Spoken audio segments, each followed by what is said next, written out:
everyone, welcome back to the shop. Today's project is not woodworking, it's working on my 2014 electric Glide. I've got to do an oil change on it, so I've had it running in the shop. I know everybody says don't do that, don't let it just run in the shop and heat up. You should be driving it. There's 5 to 6 inches of snow out there right now. It didn't. So for this oil change, it just sat in the shop and ran for a bit. I've got a couple projects to do, oil change of course and filter. We've got to change the plugs out this year, and I've got squeaky exhaust mounts, rubber mounts that go right on the back. They attach to the Screaming Eagles. They are also attached on the stock exhaust, which I of course took off.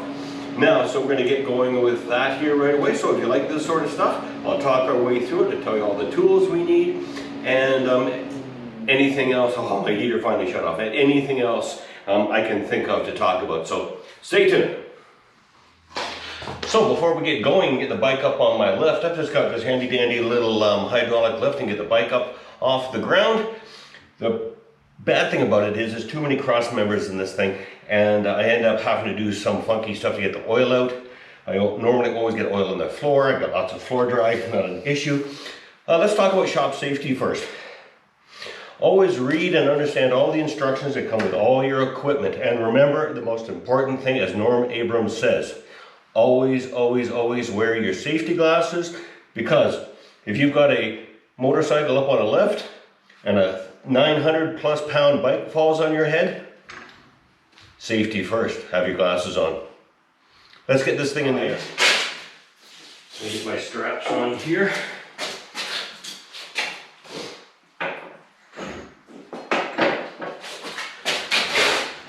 Now this left the little stops to help everything from sliding off need to be pretty much right on the edge of the frame. And to hold on to the bike, and up she goes.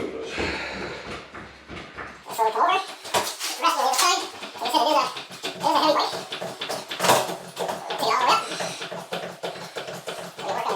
So we work on the range. I know people that store their motorcycles on these lifts. There, ain't going anywhere. We'll do up the straps.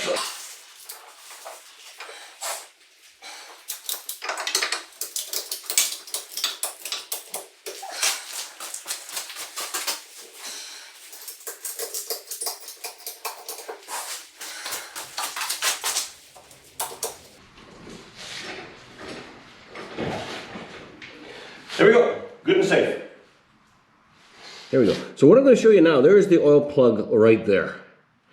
It's on the left side of the engine in the front lower. There's 2 more up there. There's a hex that you never, ever, ever want to take off, and the one on the other side is for the transmission. So unless you're, pardon me, the one on the right side is for the transmission, one on the left is the engine oil. Make sure you take off the right one, and always make sure you check all your levels before restarting the bike or moving it. So let's get that off. I'm going to do some funky stuff here because of the lift. You can see the bars in the way and everything. So I've got to take that off by hand, hopefully hold on to it this time. Last year when I did it, pardon me, last time when I did it, the engine was extremely hot, and I dropped the plug in my funnel, which plugged the funnel, which put all the engine oil on the shop floor, which is not good. Okay, so we'll set that up and I'll get right back to it. It might be just a little hard to see, so I apologize. Taking that bad boy off is a 5/8. Sorry you can't see up in there, but there's no room, so 5/8. That's 5/8, right? Yeah, 5/8, I'm right. So this is what I gotta do. I gotta put this pan under here like this, stick this up here, get oil all down myself, and then hold on to this while it all drains. I should already come up with another idea. There's too much oil in this thing. I'm going to come up with a different idea here. So I just jumped ahead and just did it myself. You can see by that oil, it needed to be changed. I do it every 5 to 8,000 kilometers, normally every 5. This year was a little longer because we did not do the Sturgis trip into the States this year for 7 days. We stayed in Canada, and I didn't think I really needed it when I changed it. But now, or when I was riding it, I really didn't think I needed to change it. But it is definitely dirty, and I'm going to be changing it out with our bought from Harley Sin 3. Ooh, a bit of a shine there. There we go. Sin 3. 20W50. And that's what's going back in there once she all drains out. So now let's get the oil filter off. So as all of you know, the oil filter is tucked way up under the front of the engine here. I put a black one on. A lot of people like the chrome. It's way up there. I don't care if it's up there and dirty and black. I don't really care. If it's chrome, of course you've got to clean it. Unfortunately, the bike hasn't been cleaned in a little while. So this guy, do the handy dandy little wrench got from Harley. Always use Harley stuff. Now, we're taking the oil filter off. A lot of people, some people have all these fancy things to catch all the oil and all that. You can cut half a pop bottle, plastic pop bottle in half and catch it that way, but it's so much of a pain in the butt. And this should not be all that tight. So all I do, I just take the stupid thing off, let it drain on the ground. Or probably not into the ground, onto the into the bucket.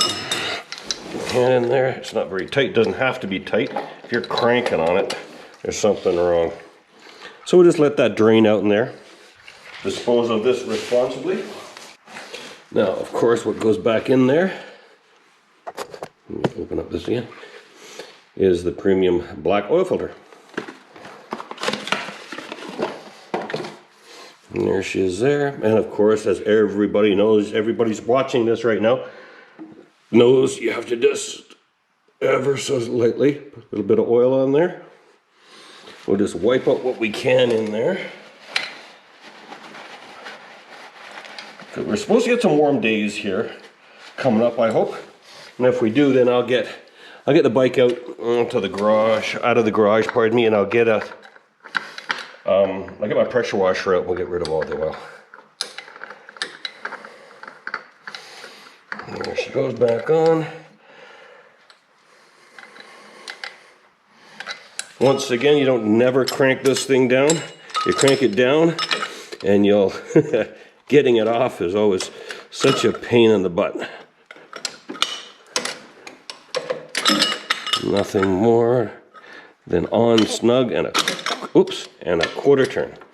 That's all we need. Double check by hand. Good to go. Now, that's in. We'll wait for that to drip out. That's the only time a Harley ever drips is when you spill oil in the bits. So now we're waiting for the oil to drain completely. You can see I'm a bit of an angle there. You can see I'm catching it. I don't have a bucket to go under there. I really should make one. Don't have one. What we'll get on to now is I'll reset everything and we'll get the plugs replaced. Okay, time to change the spark plugs. Of course, got them from Harley. Says Harley Davidson on there. The 6R12. That's what they are. I don't know if you can see. Let me move you in a little closer there. Look at that. I never noticed that before. There's a little bit of rust in there. So we're going to have to sort that out, see what the heck's going on there. Can't have a rusty bike. That one looks fine. What if water sits in there after I wash it or after a rain? We've all ridden in rain, you know, it gets absolutely everywhere. It doesn't matter what rain suit you have on. All right, let's get these things switched out. Where's my other one? There it is. Okay, there's the packaging right there for them. All right, we'll do the back one first because that looks ugly. And of course, once again, we're doing, it's a 5/8. There we go.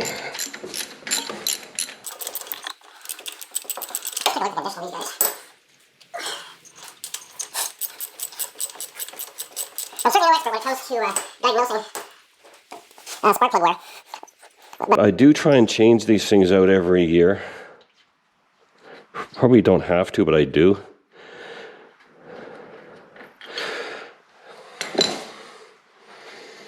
Well, there's a little bit of buildup on those guys. Look at that. You see that? Look at that. Anybody knows what that is? Let me know. I'm going to take that down to the dealer and show them.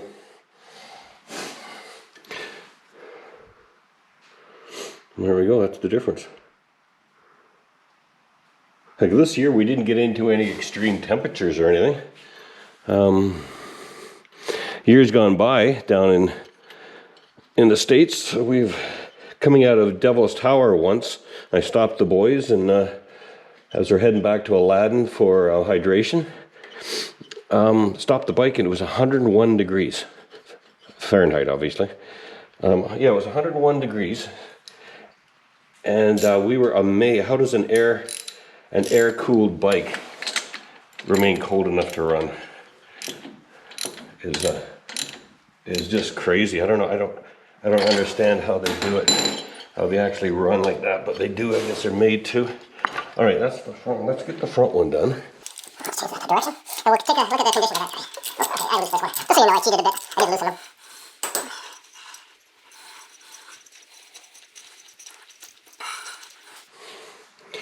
That one's got sort of the same type of build-up on it. I've never seen that before. Well, they need to be changed.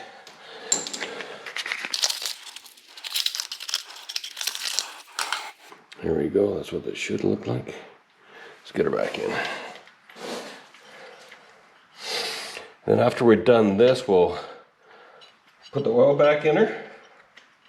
I won't start it yet because I got to work on the exhaust. And we'll dive into that exhaust issue. And as luck would have it, of course, I was halfway through a little talk there, and the battery died. So now it's old school. I've got y'all plugged in power-wise. So there's the new plugs in. Make sure they're both on. They are. There we go. Plugs are in. Now I'm going to switch around to the back. We're just going to let the oil completely drain out, I think. We'll start on the exhaust. Now, of course, the best way to get at those little bolts under there is we're going to take the saddlebag off. For 2014, of course, it's not the quick ones. Just twist it if we can. Pops off. Put this somewhere where it's not going to get damaged or bothered. So what we're doing here, we're taking off these two. Okay, I had Teflon tape in there for last year because I was so fed up with the squeaking. Ooh, you can hear that? That's what it sounds like when it gets hot. Harleys don't sound like that.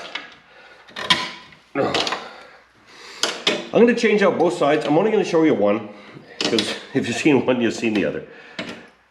And these are just 1/2 inch. Just pull these guys out.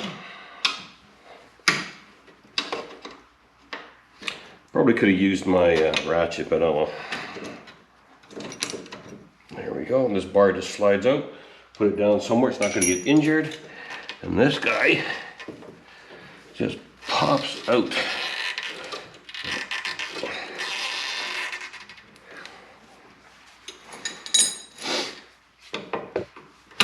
Just like that. Now, see the difference. There's the old one.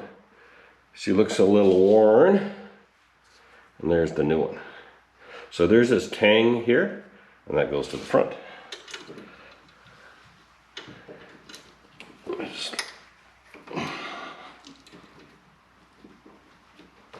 Slide that bad boy back in just like that. Here we go. The bar.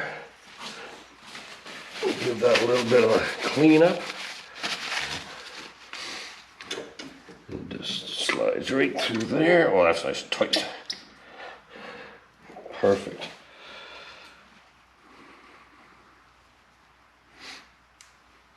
Now,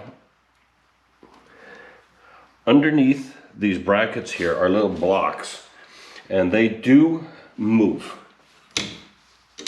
a little bit. So sometimes you've got to get a flathead screwdriver in there and just play with it just a bit to get it to line up. These ones right now feel fairly tight, so we're away.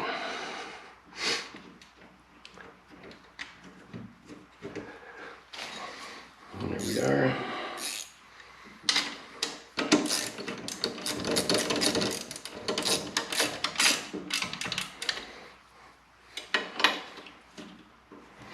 Okay, we don't have to go too crazy on how snug we have these guys.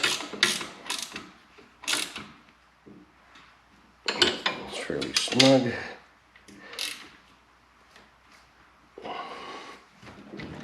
Look at that. No noise. So there we go there. There's the old one. Apparently they do wear out. I've got about 78,000 kilometers on the bike, so maybe they're due.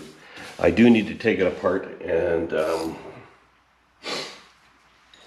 give a really, really good clean. So we're going to go ahead and get the other side done quickly, and then we'll put oil back in it. We'll inspect that oil plug for damage, and we'll change out the little O-ring seal. Okay, we're ready to put the oil back in her. There's the drain plug there. As you can see, there's nothing metal on it, so that's good. That little rubber seal at the bottom we need to change out. You don't have to do it every single time. I would certainly inspect it every single time. I didn't switch this out last time. Never got a drip. Let me just grab it. We will put a new one on now though. Let me grab another one and we'll get that on. So here's the bag that won't shine. Here's the bag that come in, and yeah, it's made there. That little bag that come in. So what I always do is, every third time I'll go in, I'll say, hey, can I have a few more of those seals? And they always give me a little bag full of them. I've never checked the bill, so I don't know if they ever charge me for them. They're really good. Harley Davidson dealerships rock. Let's quickly get that guy off. Just like that. One fuel and inspect. You see? There is nothing wrong with that. As long as you're careful with it. Of course, don't put it back on with that. There we go there. Give this a quick little clean up here. Get the magnet all clean. There we go. Grab the new one, nice and clean. Just goes on like that. There you go, there's the new one on. We'll put her back in and we'll fill her up with oil. And then as you can see down there, we'll, I do this every single time. We'll clean up all that mess. So there we go. There's the, we showed you before putting on the O-ring. One thing I just noticed was, if you notice on the bottom there, there's a round circle in that. And that's the OK one to take off on the left side of the engine. There's one a little more to the middle and a little higher. It's got a hex bolt in it. Yeah, don't touch that. And the other one on the other side is for the transmission. So we'll go ahead and we'll put this bad boy back in. I don't think it's necessary, but I always like to just get a little touch of old oil on the O-ring there.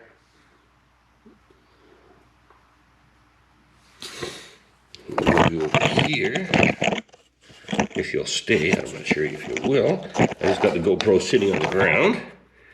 What does that look like? Can't see nothing. Anyway, we'll get this plug back in. Wipe up all the excess.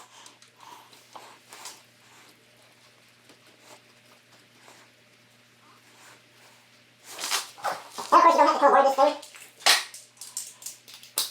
all that much. Where am I? Up here. What are the chances I got the wrong way on that ratchet? Yep, of course. There we go.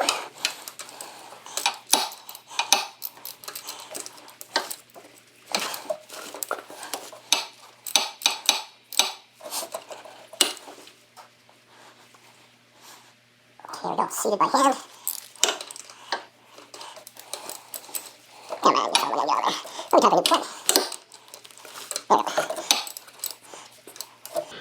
Just a little doot, doot, doot. Done. No more than that. All right, that's done. Take her on the other side. Let's put some oil back in her. Now, before we put oil back in, let's look at the dipstick for a second. There it is there. Of course, when you check the oil, it's got to be fully screwed in. You can't just, wang it in and like this. You can't just go, yeah, it's done. You'll overfill it. So as you know, it's got two scales on here. The upper scale is for if it's sitting on the jiffy stand, which is fine. Harley recommends about the middle. The hot oil check is in the middle of this bar here anywhere, and it can be upright like this. So what I do when I've got the bike upright like this, I'll fill it until it's just slightly below half, and then when I put it down before I start it, I'll stick it over on the jiffy stand and I'll do a cold check. So let's get oil in it. So the book says put 3 quarts in initially. 3 quarts or, I'm sorry, what was it? 3 quarts or 2.8 liters. So in their handy dandy little jug here, 3 quarts. We'll put that much in to start with, and we will go from there.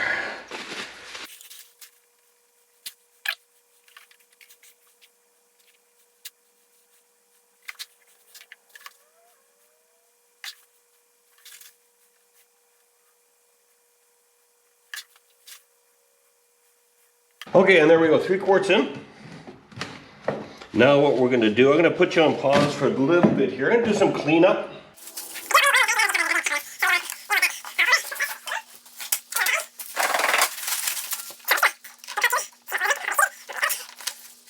There we go. She's a little high, but that's okay. Once we get her down on the Jiffy stand, it'll look, it'll slop around a little, be a little better. Even though I said it was a little high, it was still within the go no go range. So like I said, we'll get her down and we'll do a cold check. Okay, now let's get it off the lift. I didn't get all the oil cleaned up. I moved the bike over just a little bit, and we'll get her down on the Jiffy stand. Let's make sure the Jiffy stand is fully deployed. It is, just a note, the crash bars that are on these things work. 2 years ago, coming back from Sturgis, across the border into Moose Jaw for a fuel up and a Timmy's brake, and I pulled up to the fuel aisle and put my foot down into oil or something, and my foot slipped out. It was my left foot I was going to put down the stand, and I didn't make it. The bike fell over. Luckily, it didn't fall on my ankle. But once we had it down, I had my brother-in-law there to help me pick it up. I can do it by myself, it's a pain. But we just let it sit there for half a second, and we took a look around, and 0 damage. The fiberglass never touched the ground at all. There's not even a scratch on the bar. Bars aren't bent, it just sort of leaned over. They work extremely well. All right, so let's get this up. Here we go, off the safeties, put the safeties down. Now we're lower nice and slowly in increments here. Down. Tires are on. Double check the Jiffy stand. Perfect. So we'll drop her down the rest of the way.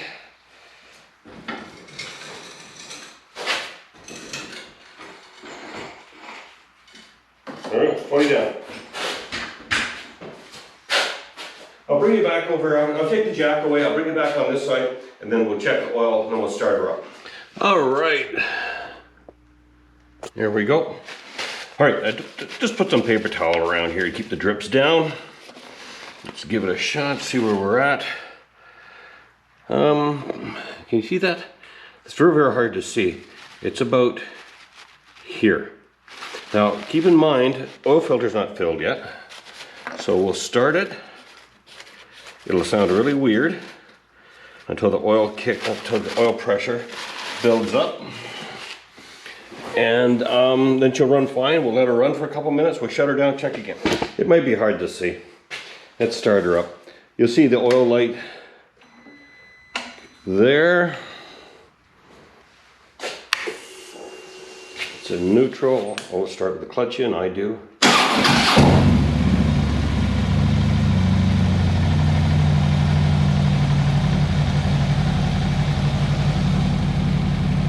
Oil light goes out, we'll let her run, sounds really, really good. Quick little check around, here I'll take you, what do I want?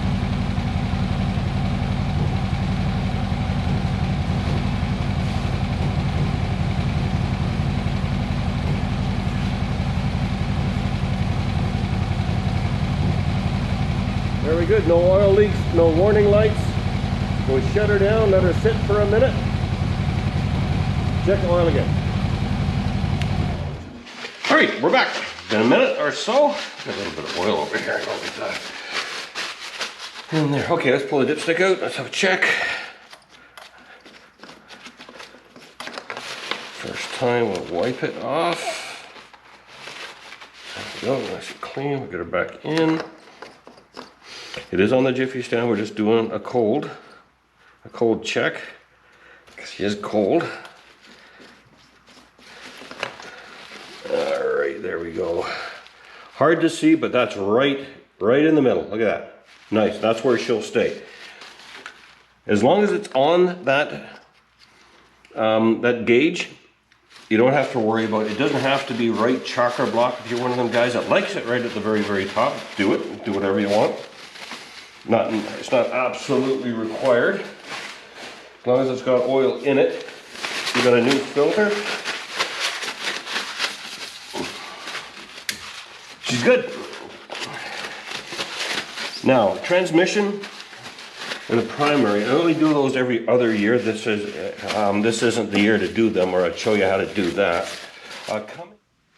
Now, on upcoming, battery died again, so I got cut off. Anyway, next videos I'll be doing on my 2014 Electric Glide is, like an idiot, I back this into my workbench, and it's hard to see, but there's an actual crack right here.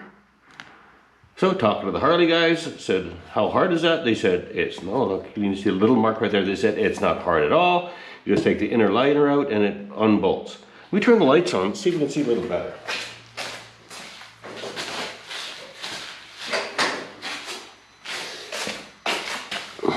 No, I guess not. I can feel it. You can just barely see. It's just cracked there, so I just hit it. And another thing I noticed when I was back here was, that's loose. So when we get that apart, we'll get that tight, and obviously there's a little nut in there that's come undone. And we'll do that at the same time. I think these things are about $200, $250. I could be wrong. I remember checking in the States, so who knows what it actually is up here, but we'll buy that, we'll get that in. I'll show you how that goes in.